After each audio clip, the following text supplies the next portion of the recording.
กำเนิดขึ้นที่เมืองหลวงพระบางในครอบครัวเสื้อเจ้าราชวงศ์เป็นโอรสของเจ้ามหาอุปราชบุญคงและมอมคำอ้วนมีเอื้อยหัวมันดา2 คนคือเจ้าหญิงเทวีวรรณและเจ้าหญิงกินดารัศมีมีอ้ายต่างมันดา2 คนซึ่งเป็นผู้มีบทบาทสำคัญทางด้านประวัติศาสตร์คือเจ้าเพชรสราชและเจ้าสุวรรณภูมิมาในปี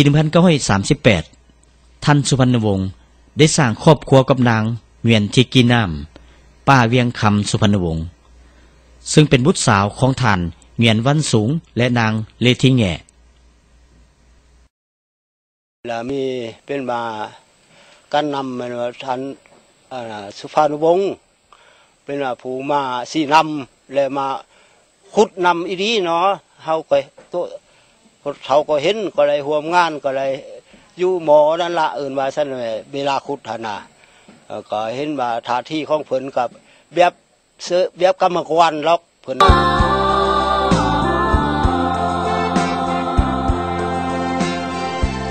ท่านประธานสุพรรณวงศ์ได้จากพวกเขาไปโดยบริวันกลับคืนมาในวันที่9 เดือนมังกรปี 1995แต่เพื่อนได้มอบประเทศชาติและผืนแผ่นดินอันครบถ้วนที่มีพละบทบาทเทียบเท่ากับประเทศอื่นๆในโลกและภารกิจปฏิบัติอันยิ่งใหญ่ไว้ให้พวกเขาให้สืบทอดต่อไปสู่ลูกสู่หลาน